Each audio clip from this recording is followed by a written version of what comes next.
Science class.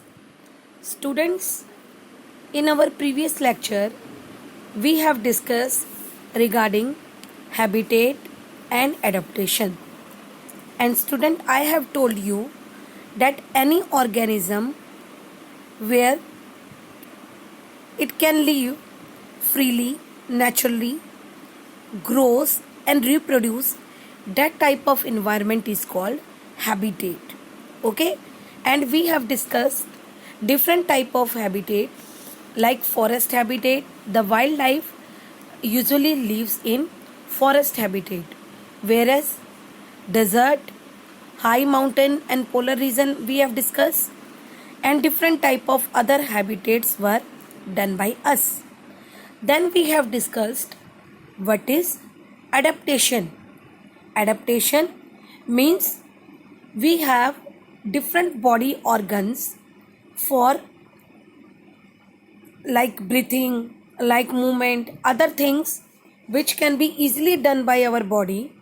So all these natural things given to us by nature are called adaptations. In under this topic, we have completed body coverings, and I have explained you that birds have feather that help them to stay warm and fly also. Same way, fish also have scales. These scales do not let water to enter their bodies, whereas other animals like sheep, it give us wool, and polar bear, it have fur which keep them warm also. And we are using their this product like wool and other thing for our own purposes. You must be wearing your sweater, your cardigans, your woolens. All these woolens are made up of sheep wool only, isn't it? And you have different designs of fur cardigans also that we have got from polar bear. Okay, so all these things were we have discussed, and today students we are going to discuss about some breathing organs which different organisms have. For example, we mammals means which give birth to the offsprings of their own kind, or we can say mammals are the organisms which have mammary glands which uh, give birth to their own kind, having same kind of children as they are, or which have mammary glands for disparting milk to their child. Okay, so we all mammals, birds and reptilias, we breathe through lungs, and we have two lungs in our body. This the air enters through our nostrils. Do you know what are nostrils? Nostrils means our nose. In our nose we have two holes. These two holes from where we inhale oxygen, that are called nostrils. And what happen when we inhale air through this nostril? After that they went to windpipe, and then after entering windpipe they goes to lungs. Okay, now spiracles. What are spiracles? These small insect have holes, isn't it?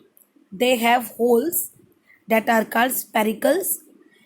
Through these spiracles the air enter and expel out of the body through these spiracles only. Okay, then gills.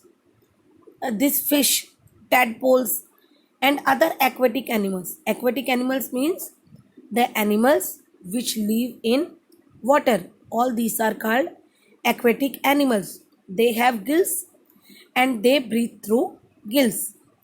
Okay, the exchange of oxygen and carbon dioxide takes place through these gills only, and through these gills they flow over water also.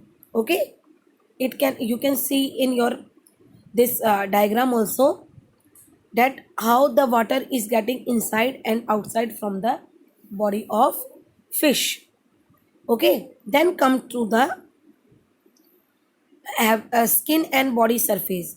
Do you know there are some organisms which breathe through skin also, like earthworm. Earthworm, you must have seen during rainy season, they breathe through their skin. Okay, and uh, you can see in this box also it was explained amphibians.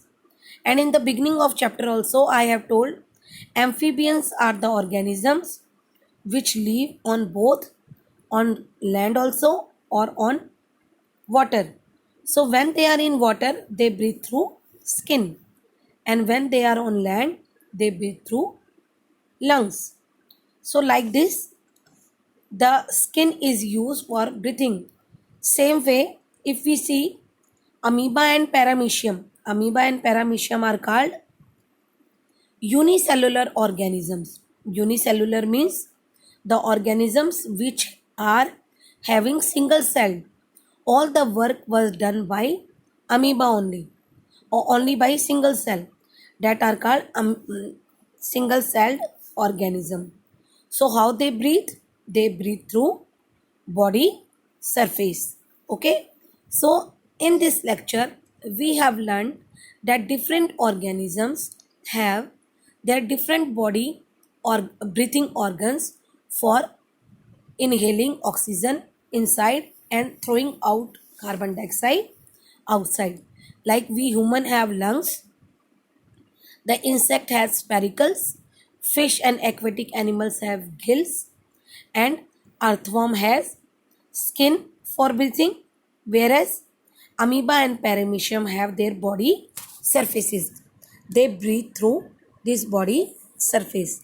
I think this topic is clear to you. If you have still any doubt regarding it, then you may ask me in your live class.